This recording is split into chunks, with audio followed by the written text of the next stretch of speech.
Hello বন্ধুরা, স্বপ্নের খেলাঘরের নতুন আরেকটি ব্লগে আপনাদের অনেক স্বাগত।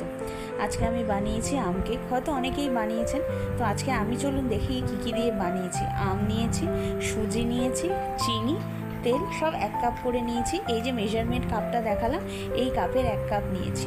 আর হাফ কাপ নিয়েছি হচ্ছে দুধ, আর চিনিও নিয়েছি পরিমাণ মতো। আম যদি খুব মিষ্টি হয় তাহলে চিনি নেওয়ার দরকার নেই। আর এই যে মাপটা আমি দেখাচ্ছি, এই মাপ অনুযায়ী নিয়েছি আমি তেল। এখানে নিয়েছি বেকিং পাউডার, নিয়েছি এখানে হচ্ছে বেকিং সোডা, কাজু, কিশমিশ, এলাইচি, আর এখানে ডেকোরেশনের জন্য কিছু। আর আমি কেক বানাতে যেহেতু ভালোবাসি তাই কেক জেল নিয়েছি, আপনারা চাইলে এটাকে স্কিপ করতে পারবেন। এবারে আমি ব্লেন্ডারে আম নিয়ে নিলাম, আর নিয়ে নিচ্ছি এলাচ। একটু ফ্লেভারের জন্য এটা নিতেই পারেন, খুব ভালো লাগে হচ্ছে খেতে। আর নিয়ে নিয়েছি হচ্ছে দুধ আমি 1 কাপ নিলাম। এটাকে আমি গরম করে রেখে দিয়েছিলাম, গরম দুধ দিইনি, এটাকে আমি গরম করে ঠান্ডা করে রেখে দিয়েছিলাম। এবারে ভালো করে এটাকে ব্লেন্ড করে আমি রেখে দেব। এই যে দেখুন ব্লেন্ড করা হয়ে গেছে। এবার এটাকে আমি ভালো করে একটা বোলে ঢেলে নিচ্ছি।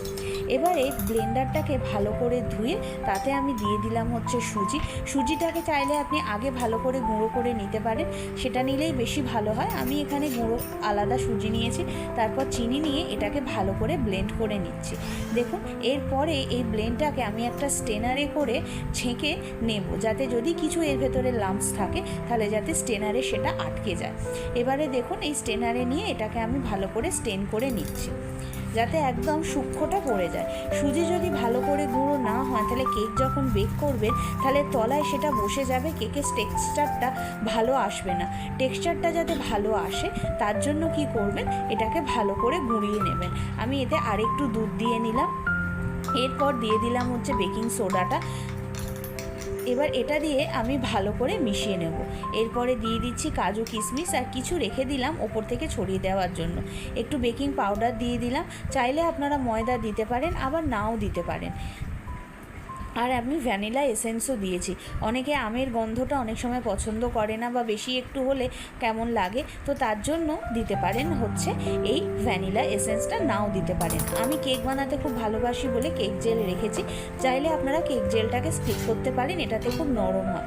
আমি এটাকে স্ট্যান্ডিং টাইমে রেখে দিলাম। এই যে দেখুন আমার ব্যাটারটা পুরো রেডি হয়ে গেছে।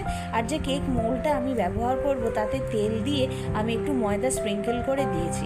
এই দেখুন কেকের ব্যাটারটা আমি এর ভেতরে দিয়ে আমি ডেকোরেশন করেছি। এটাকে বেক করব আমি 20 মিনিট ধরে 140 ডিগ্রি টেম্পারেচারে। তার আগে মাইক্রোওয়েভটাকে আপনি প্রিহিট করে নেবেন। এই দেখুন কেক আমার রেডি। আর এইভাবে অতি সহজেই কেকটা মোল্ড থেকে বেরিয়ে এসছে। দেখুন কত সুন্দর একটা সফট হয়েছে, আর কি সুন্দর হয়েছে বেক করার পরে দেখতে। চাইলে আপনারা বাড়িতেও এটাকে ট্রাই করতে পারেন। আর কেমন হয়েছে অতি অবশ্যই আমার কমেন্ট করে জানান। দেখা হচ্ছে পরের ভিডিওতে। টাটা।